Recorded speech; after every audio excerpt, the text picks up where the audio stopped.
Hello everyone, welcome back to my channel. I'm Em, and today we are going to be starting a reading vlog where I am going to be reading the Nebula finalist shortlist for the 2025 Nebula Awards. Whew! So I have most of them from the library. I'm in an unusual situation where usually with book awards I have read maybe one or two, maybe more, depending. However, last year, if you're looking at the finalists for the Nebula Awards, it looks like I didn't read any new releases because I am utterly unfamiliar with majority of these books. Some of them I have heard of, but I have not read a single ding one of them. So the books that are on the finalist list this year are The Practice, the Horizon, and the Chain by Sophia Samatar, The Butcher of the Forest by Premi Mohammed, who I have read from before, Lost Ark Dreaming by Suyi Davies Akungboa, and I haven't read this, but I have seen this one around. This is probably the one I've seen the most. The Tusks of Extinction by Ray Naylor. I have read Naylor before. I didn't love it, so this is kind of a second chance for him. And then on my Kobo, I have Countess by Susan Palumbo. And then there is a sixth book, which is the Dragonfly Gambit, that I cannot find anywhere. It isn't in my library. It's not on Everand. It is on Kobo, but you have to purchase it, and it's $7.99 for an ebook. And I am trying not to spend money on bookish projects, so that might be the only one that I do not read unless I can find a way to access it without having to pay a whole lot of money for it. If nothing else, I may try to read like a sample chapter so I can just get an idea for it, see if I can like it, but I'm reluctant to just shell out money for a book that I may not even like because I do not have I have never read this author before. I don't know anything about this book. I hadn't heard about it until I saw the shortlist. So that one is to be determined, but I will be reading through the rest of these and letting you know all my thoughts. I'm not sure which one I'm going to start with. I'm leaning toward The Practice, the Horizon, and the Chain because it's so short. It's definitely the shortest of the bunch. It's 124 pages with the acknowledgements. I've spent the last several years reading the finalists for the Nebula and the Hugo. Last year was the first year I didn't do it at all because I wasn't excited about any of the books that were on either lists. So it's kind of nice to roll in this year, not recognize anybody, and start from scratch. So I am hopeful, and we will see how this goes.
Okay, I'm about halfway through The Practice, the Horizon, and the Chain, and I need to talk to you about it before I finish it because I feel like if I wait, I'm going to forget because this is not, this writing is a little bit dense. I had a hat on earlier and it's like destroyed my bangs. Okay, it doesn't matter. It doesn't matter. The nebulas are chosen, like the shortlist for the nebulas are chosen by authors, and like it's a peer selection.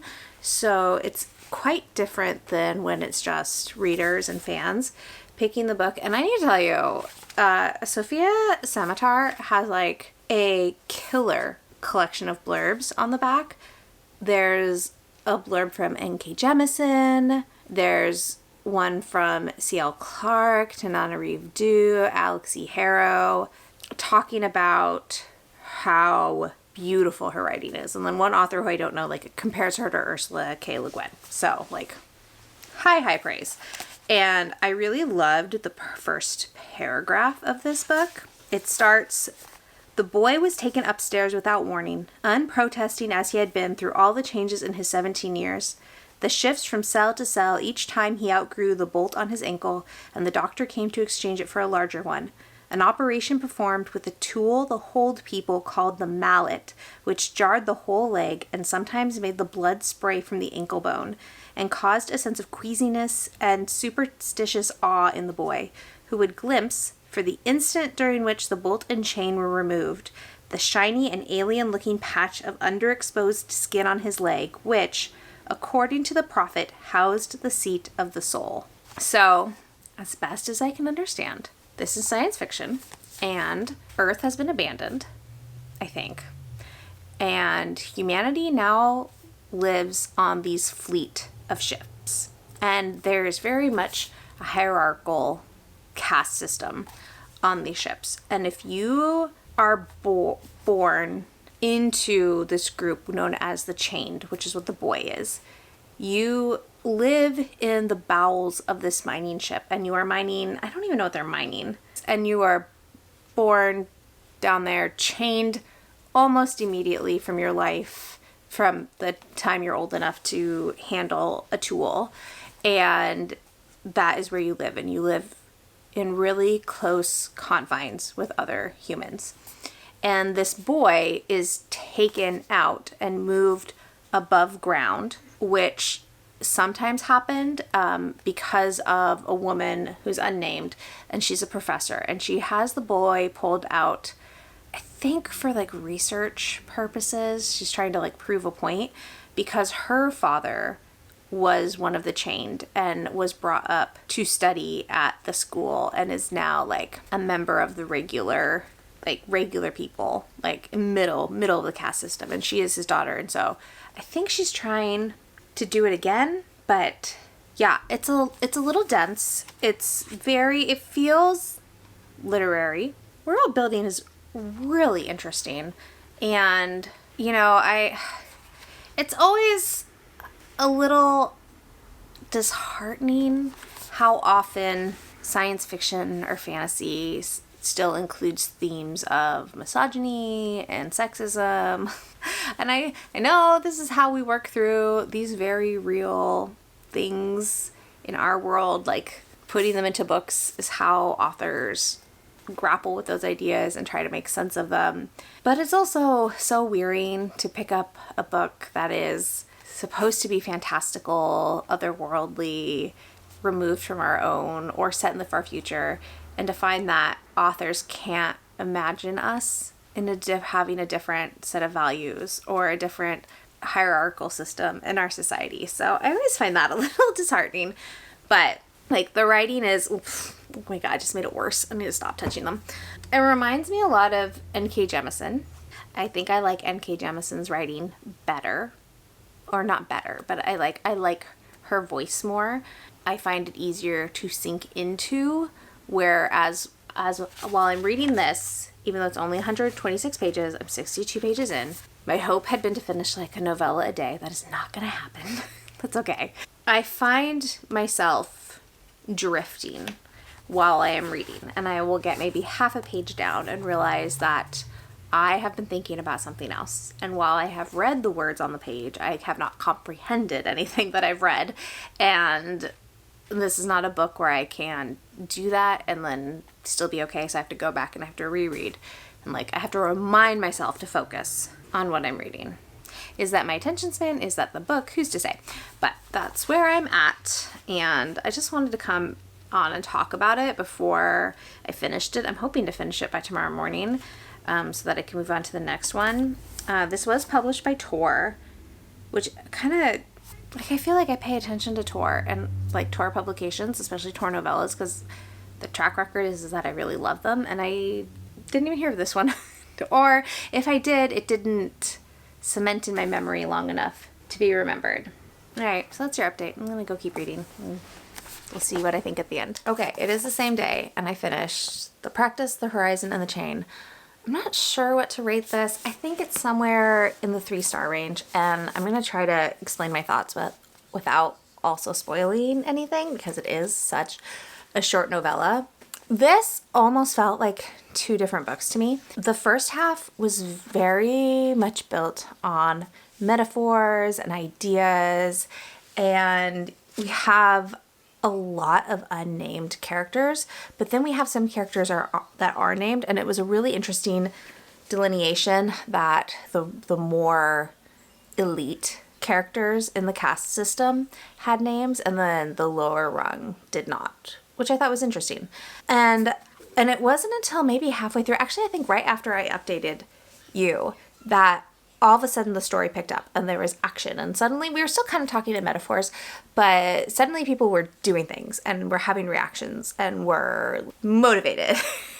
This is definitely an allegory for abolition, and I really liked Sophia Samatar's writing for the most part, especially like in the second half when things were going on and I felt like these characters had more agency.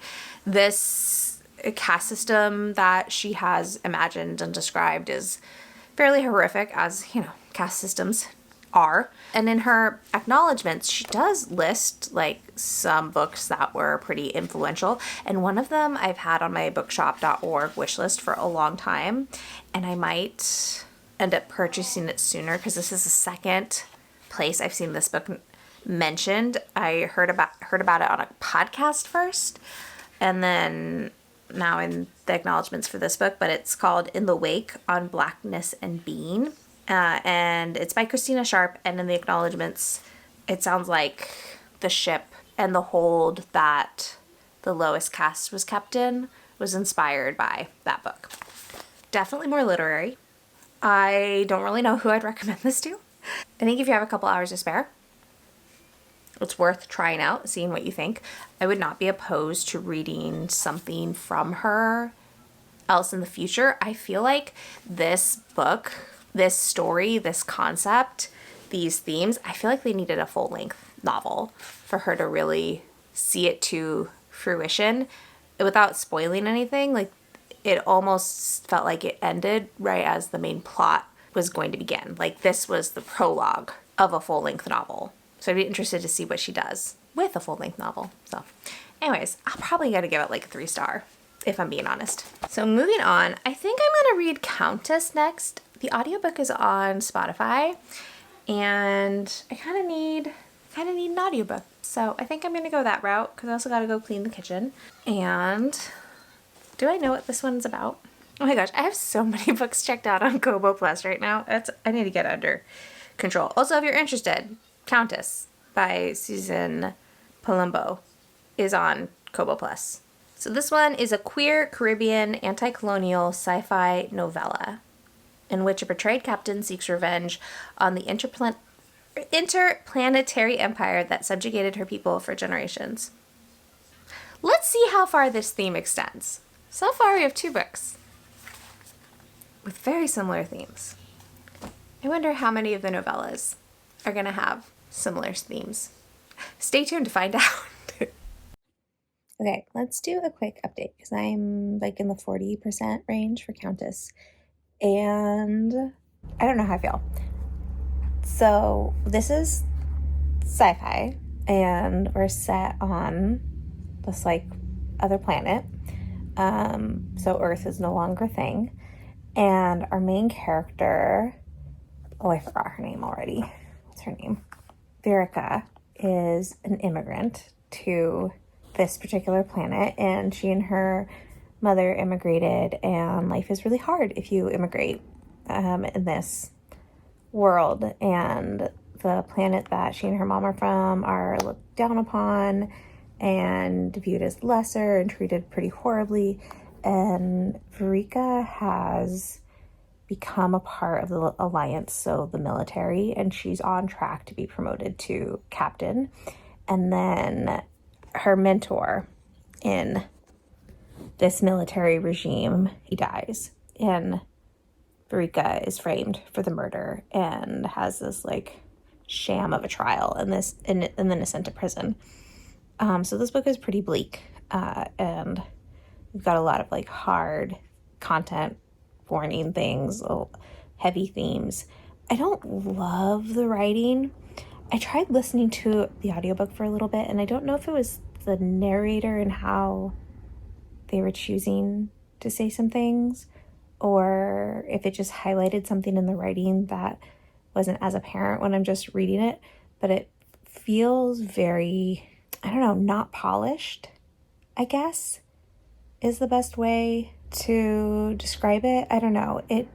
It seems very amateurish when I'm listening to it on audio, but when I'm reading it, it's fine. It's not like the best writing I've ever read. I definitely think the book I just read, The Practice of the Horizon and the Chain, I think the writing is better in that one, though I didn't feel especially connected to that story because of the way it was written.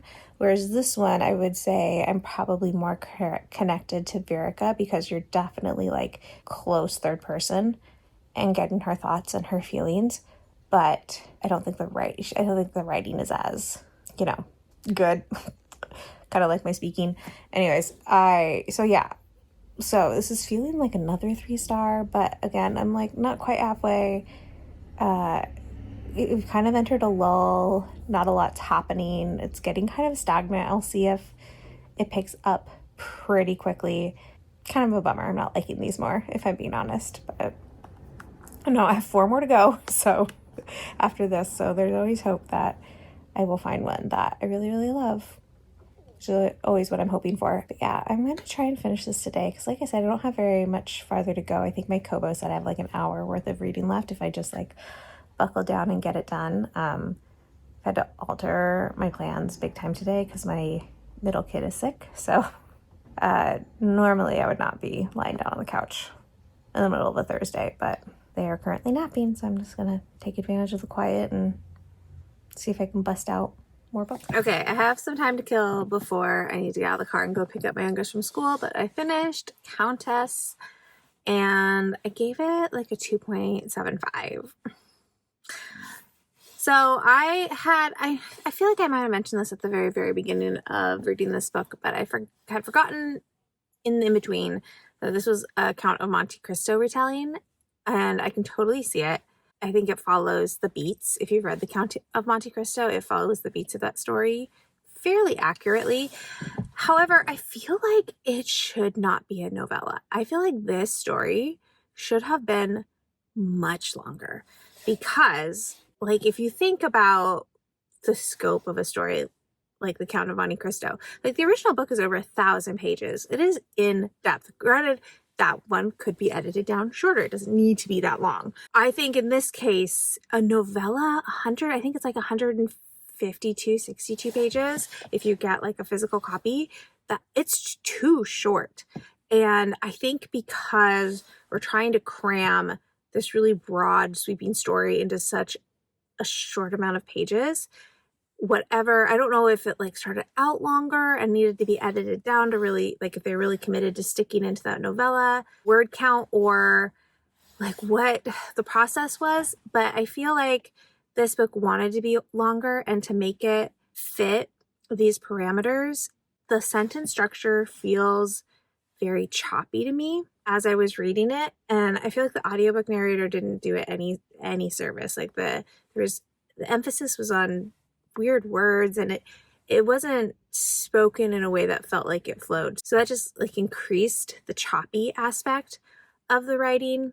And, because it's so short and because there's a lot of world building, it's really info dumpy in dialogue, which I don't love. I would rather have an info dump in the narration than have a character info dumping at us, with the exception of maybe like if I'm reading a dark academia and a professor or a teacher or something like that, like it's an instructional character who is then giving us that information. That one I don't mind as much, but I really don't like info dumps in dialogue because I feel like it always feels unnatural. So I think I would have liked this more if it had been longer, if it had had room to breathe, if I had gotten to know the main character better before everything goes to hell in a handbasket, you know? So yeah, sadly, didn't love it, and I rated it a little bit lower than The Practice, The Horizon, and The Chain, just because I felt like, just because of the choppiness of the writing, I didn't enjoy it. So I'm not sure which one I'm gonna read next. They're at home. I'll have to decide once I get back from picking up my youngest from school. But I am leaning toward, I don't know which one I'm leaning toward. It's like, I want one that's engaging, but also with really good writing. I know Primi Muhammad is going to have really pretty writing because I've read from her before and I really liked her book, but that's also the Lost Ark Dreaming, Drowning, whatever it's called.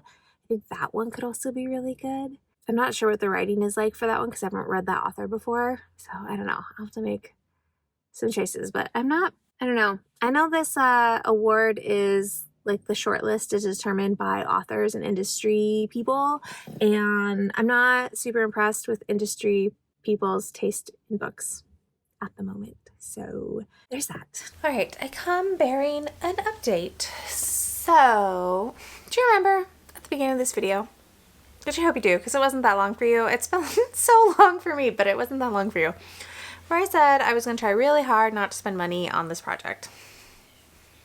Here's the thing. I got home yesterday from picking my youngest up, and my middle kid being sick sent me into a little bit of a spiral. Not that they were that sick, because they weren't. And they're fine now. It was like a really brief, not even 24-hour, like 12-hour bug. It was like one day.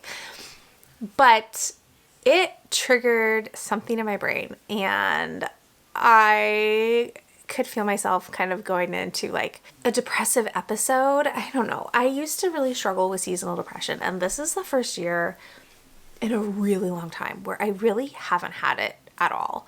But yesterday, it just, I don't know what it was. It just threw me off, and I got into a funk, and reading 2 books in a row that were very heavy, but then also that I didn't like very much, that were just like fine. It was like a whole thing. So I spiraled just a little. And so I got home and I was trying to decide what book to read next. And I was like, well, I'll read a sample of The Dragonfly Gambit because it's not available from my library, blah, blah, blah, blah, blah. And I'll just read a sample just so I can talk about what I read and the writing style. I loved the sample so much, like so much.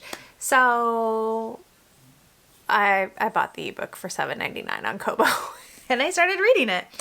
And I'm on chapter 4, which is 25% of the way in.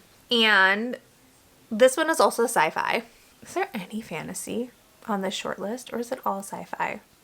And our main character, Nev, is in her apartment, and her ex-friend is there to kind of arrest her. And the opening line, I love it because it speaks so much to certain things in U.S. government right now. It says, intelligence and investigation boys are overzealous. They like to break things, doors, people, entire local governments if they get the chance. And then he basically takes her in and she's tasked to do a thing. And she's disabled from prior military experience in this world. And she's like, great. And the writing is great. I'm loving the writing. This is put out by Neon Press. I have really enjoyed previous things by Neon Press that I have read in the past. They are a smaller indie pub. Smaller indie press. Anyways, I really like their stuff that they put out, and I'm really liking this, and it's pretty delightful after being very meh about the last 2 books. So fingers crossed, we are on the uphill from here. Today's been incredibly busy, so it's already after 4 o'clock. I don't know if I'm gonna get to read today until bedtime, just because of all the things we had going on, but I had like 10 minutes, so I was like, well, I can update the vlog, and there's that. So hopefully I will finish it within the next, maybe I could finish it tonight, probably finish it tomorrow. I think I have like an hour left to go, but I just want to update. I'm actually really liking something, and it's fantastic. All right, it's Saturday. It's crooked already. Dang, we just started. I'm really low energy today, so apologies for that, but I did finish the Dragonfly Gambit this morning.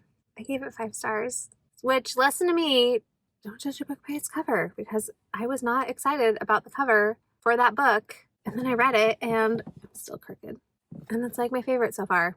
It's so good. Okay, this book is real dark. It's queer, it's messy. These are very, very flawed characters. If you need like moral characters to root for, this is not the book for you. Everybody is making the decisions they think are for the best, but like are really just truly horrific decisions. And there is not a romance, but like there is a sapphic situation that gave me such strong Harrow and Gideon vibes.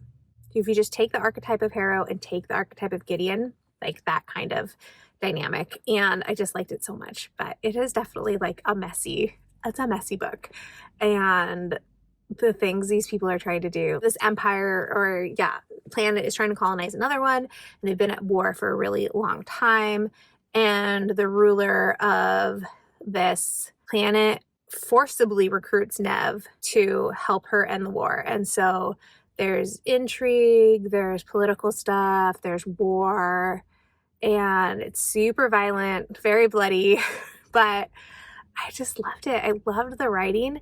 Now, if we're just talking the art of writing or writing aesthetics, Sophia Samatar, I still think, is probably like the best writer out of the 3 I've read so far.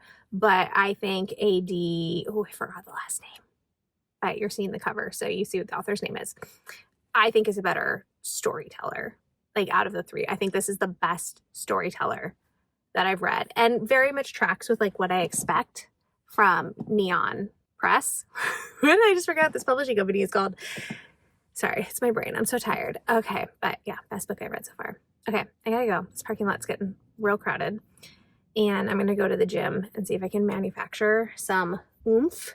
Sorry there hasn't been a lot of B-roll in this vlog other than at the beginning. I have been real boring this week and have done nothing fun or unusual or worth capturing on video. I'm just existing.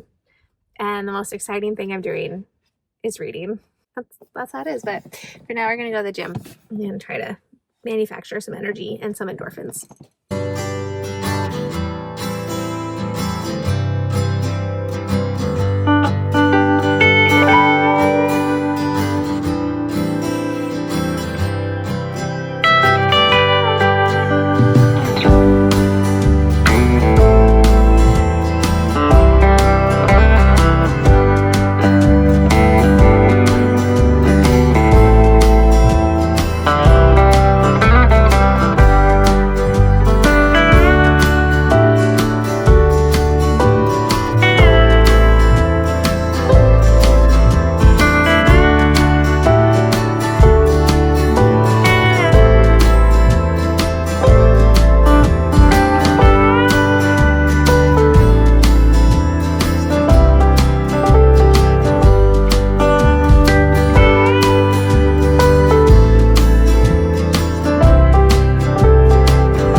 No halfway through, partway through update.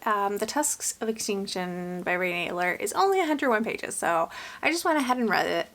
We have 3 different POVs, which I would argue is a lot of POVs for barely 100 pages. I mean, that 101 pages includes the acknowledgements, so this is a short little book.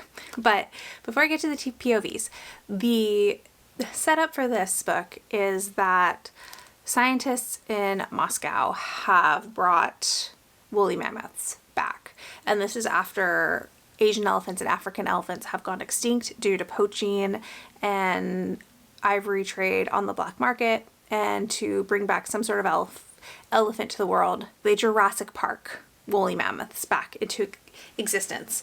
And so we have 3 points of view. We have Demira, who used to be a scientist and a advocate for elephants and for protecting them and the stopping of poaching, and was really knowledgeable about elephant behavior and elephant practices. And she, prior to the book starting, is killed by poachers, and her soul, which had been, or her memories, which had been downloaded to a computer prior to her death, is put into this matriarchal woolly mammoth in order to lead this pack of woolly mammoths. So we have Demira as a woolly mammoth and also Demira as a human in some like flashback scenarios. And then we're following a Russian boy who's like 16 and his dad is a poacher. And so we're following him. And then we're following this married gay couple who is really, really wealthy and is at the reserve that the woolly mammoths live on in order to ethically trophy hunt a woolly mammoth. So there's a lot going on in there. And I thought it was fine. I think I enjoyed it a little bit more than Mountain in the Sea, which is his full-length novel that was nominated for a Nebula, I guess it was last year, year before. And I think my critique of Mountain in the Sky was that it needed more octopus. And I think he corrected that with Tusks of Extinction, where there was a lot from the woolly mammoths. But I will say, Murray Naylor loves a monologue. Loves a monologue.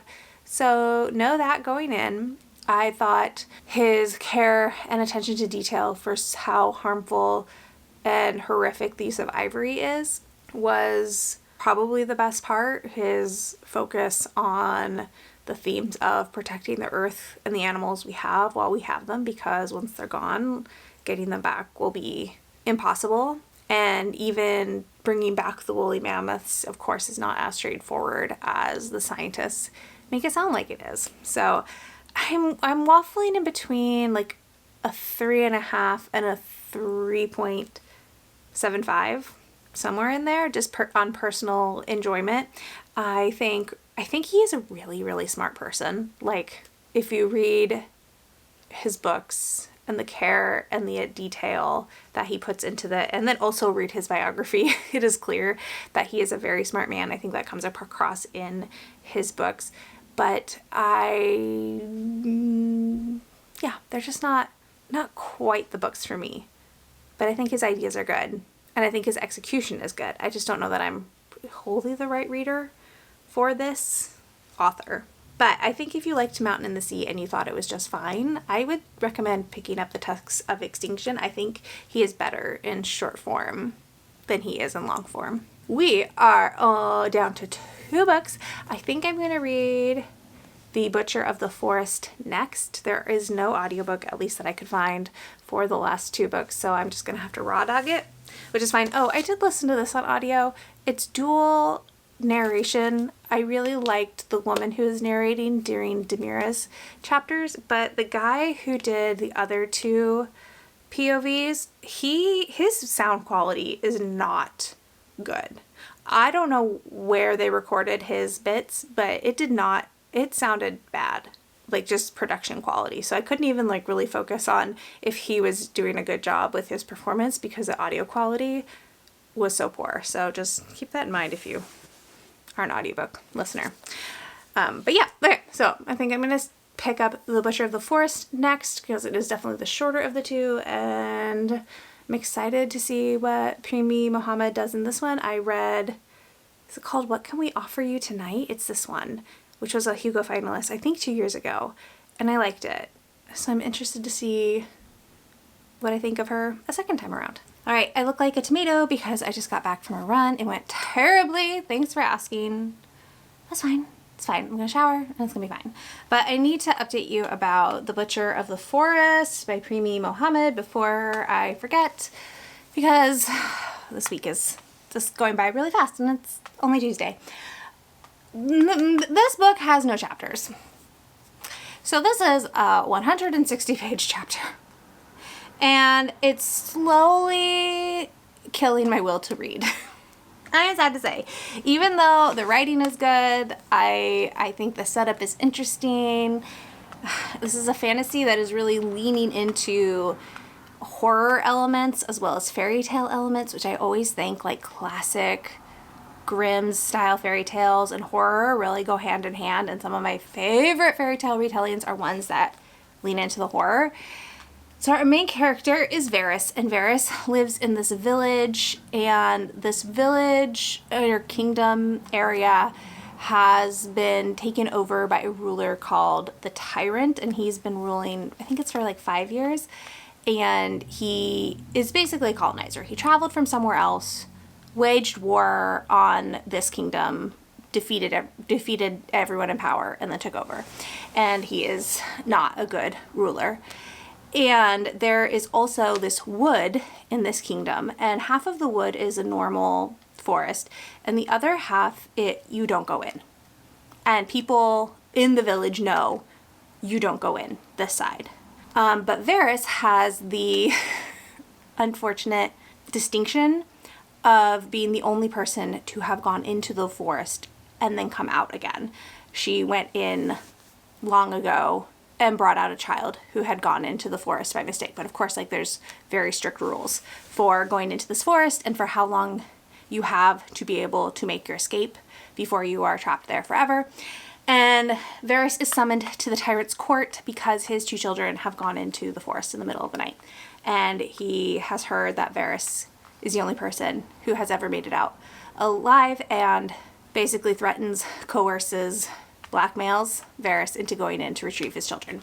So this is definitely dark fairy tale, like very dark fae type creatures. Writing's really lovely. I like Varys.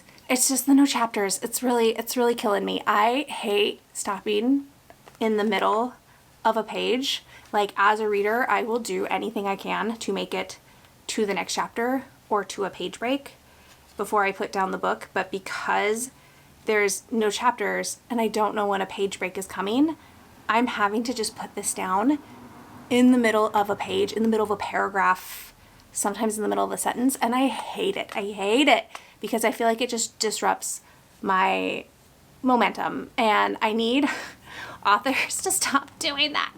Don't do that. Give us chapters, please. If you're gonna put in a page break anyways, just make it the end of a chapter. Just make it the end of a chapter, please. Anyways, so that's how it's going. I barely read any yesterday, and I'm gonna try and read more today.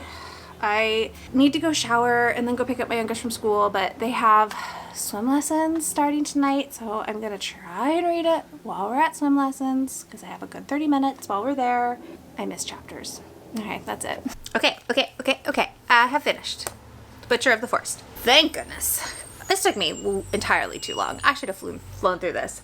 I am giving it 4 stars though, because even though the no chapters thing, really, that's like a full star docking on its own. It's just the no chapters. But I liked this for the most part. I liked the writing. I liked the dark, creepy fairy tale vibes. I thought the pacing was good. There's good action. The kids weren't annoying, thank goodness. I like the ambivalent ending. I don't know. I think it's good. I don't remember what I rated and What Can We Offer You Tonight. I feel like that was in the 3-star range or maybe a low 4. And I think I would put this on similar ground. But I'll try to remember what I rated the other one, or I'll go look on Storygraph. But I liked it.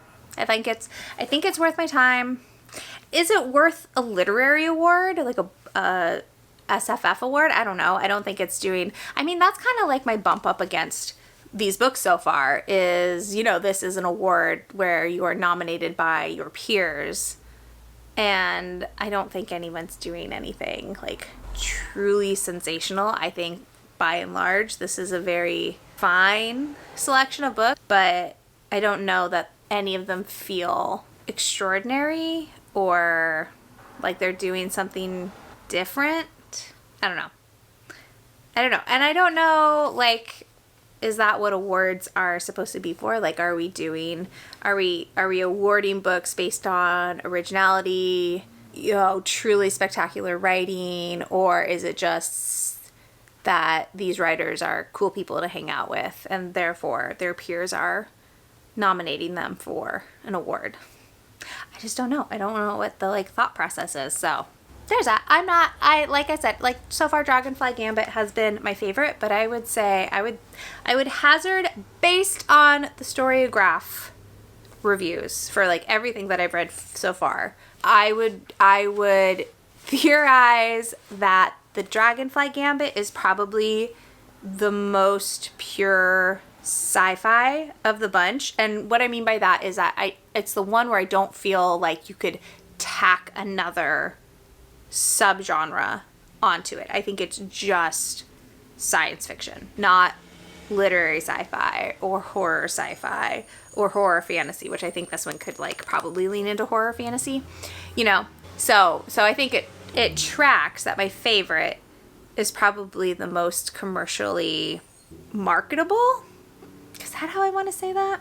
I don't know. I don't know that I have a conclusion to that thought. That's just my thought. Anyways, and then I started Lost Ark Dreaming this morning, which I thought the writing was going to be denser based off of the first page that I read the other day. But now that I'm into the second chapter, I'm only 8 pages in. This is early days. I'm finding the writing really easy to read. And this is, again, science fiction set in the future off the coast of West Africa in Lagos, I think. And the world is like underwater. And so everybody lives in these like super tall buildings, you know. And I think where you live in the building is dependent on your class. And our main character, Yukini, lives with her grandma, I think, who sounds like she takes care of. And she works in this like corporate business. And she's been there for 3 years and she's rising through the ranks pretty quickly. And she asks for a solo mission. And she gets to work and has found out that they've assigned her to go underwater or undersea. And going undersea for your mission can either be construed as a punishment or a reward, but everybody at her work seems convinced that she pissed someone off, and that's why she's gonna go undersea. So I'm interested to see where we go from here and what going undersea means. Oh, I was gonna say this one is definitely the longest because, like, look at it and then look at that's bigger, right? Am I crazy? I may be crazy. I was gonna say this was at least 200 pages, and it's the same length as this one. But I swear the writing is smaller.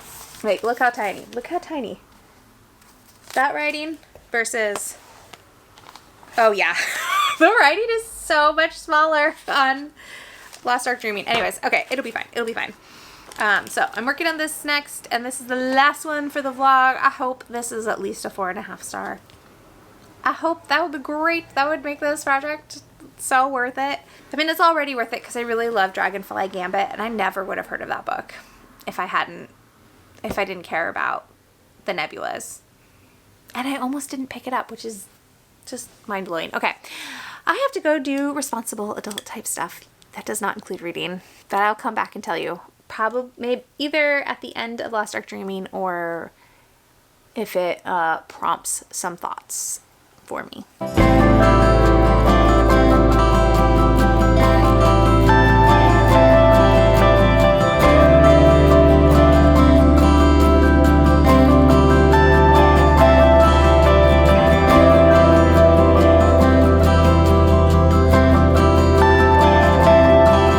And with that, we have finished all the novellas on the Nebula shortlist for 2025. So Lost Ark Dreaming, I'm gonna be honest, I have no idea what I've told you about this book.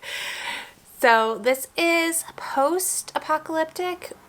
So we're off the coast of Africa, and I don't know how well you can see on the cover, but we're following the civilization that lives in these towers that are it says kilometers high, but you know, I don't do kilometers, so miles, miles high. And they were initially built as like a playground for the wealthy before the planet flooded. And now this is where this civilization lives. This is not the only civilization. Like there are people who live out on water, but as far as like this world, these people are concerned, like this is all that's left of their world. And the higher up you are in, like the higher up you live or work in the tower, the wealthier you are, the higher your class. And then the lower classes live like below the surface in underwater. And we're following 3 POVs, which is already bumping into the same problem I had with the Ray Naylor book. Is I think 170-ish page novella is too short to have 3 fully fleshed out perspectives. So that definitely like hindered this book a little bit, but we're following these 3 people, and I don't know how much can I say without giving it away.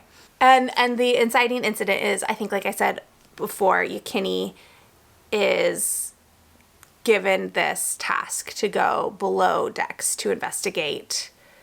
Is it a breach or just like suspicious activity? And she brings Ngozi with her, who is a bureaucrat who's like on a higher level than she is. She's very like mid-level bureaucrat. He's pretty high up. He has a lot of influence. He lives higher up in the tower than she does. And then they meet, what's her name? Toyo? I'm not quite sure how to say it, but they meet her, and she is a foreman for the lower levels. And so like she's the person that goes and shows them where the breach is, and then something happens. And that's our main plot point, our main conflict. So I liked the writing in this, and there were also like mixed media elements in between the chapters that I really liked, and I think would have been like even better if they had been like expanded on a little bit. I'm gonna have the same critique that I had for the Horizon, the Practice the Horizon and the Chain, and for the Countess, where I feel like this needed to be a bigger book. Especially with the ending, it felt pretty rushed. We had a very different vibe for the first half of the book, or even maybe the first 3/4 of the book, than we had for the last quarter of the book, where the end of the book felt like it wanted to be an action thriller, but we hadn't had those vibes earlier, and so it wasn't building up to that. It just all of a sudden switched tone and energy and pacing. So that was a little weird. I would also say this just ended up reminding me of a whole lot of things I've already read. It is comped to The Deep by River Solomon, which I totally get. It also, at the beginning, reminded me a little bit of the beginning of Into the Drowning Deep by Mara Grant, just in that there are these monsters that live in the water that the people who live in the towers are terrified of, and the ruling body in the towers has really fed the fear of these sweet sea dwellers. And so that it had not horror vibes, but like the tension of maybe a slower paced horror where nothing horrific had happened, but something could happen. I definitely felt like that at the beginning. I'm kind of disappointed it didn't keep that same tension and those same vibes, because I think that would have been really fun, though I do like the themes and the messages in this book, but I think it could have also been fun to go the other way. And then it also reminded me of Space Between Worlds by Micaiah Johnson. It reminded me a lot of that with the towers and the class system and the way society is structured. I thought these two were pretty similar in those respects. And then what other book? It reminded me of one more book, and I can't remember now what it was, and I didn't write it down in time. While, again, I liked the writing, it did end up reminding me of a lot of books I've already read, so that had a lot of elements in here. I think the idea is good. I think the world building was really good in here. Like, this is a very well thought out world. I just think this is too short a format for the story this author wants to be telling. I'm gonna give it, what did I give it? I think I gave it a 3.75 because I did enjoy it more than the Tusks of Extinction. though I did read it slower, but there also isn't an audiobook for this. I think if I'd had an audiobook, I would have flown through this a lot faster. For whatever reason, I wasn't compelled to pick it up, and so it took me 3 days to read a 170-page book. So maybe it should be a lower rating. I don't know. I've been looking at my ratings for these novellas, and I'm wondering if my rating is too nice. But I'm trying to rate on technique and the mechanics of writing rather than just personal enjoyment. If we're going for personal enjoyment, I think my rating system for these novellas is totally different, but I am trying to take into account a lot of other things since these are specifically like books that are nominated for an award.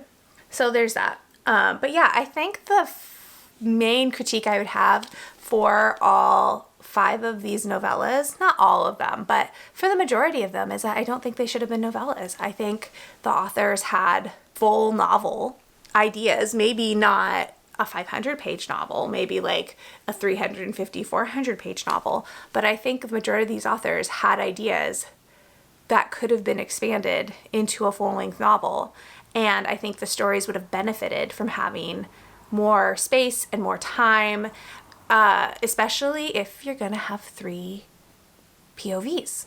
A novella is too short to have fully fleshed out multiple POVs. I don't have enough time to get to know these characters. I mean, sometimes I feel like a novella is barely enough time to get to know one character, let alone 3 main characters. But yeah, I would love to know your thoughts about that. Like, how do you think 3 POVs is too much for a novella? Have you read a novella that does a good job of having 3 POVs where you really get to know the characters and they feel fleshed out and they feel multi-dimensional? I think that was my struggle for this one especially. I felt like Ngozi wasn't necessary. I mean, he was necessary for the plot, but I don't know that we needed his POV. It's hard because he's an unlikable, not an unlikable character, but he's a fairly unlikable character.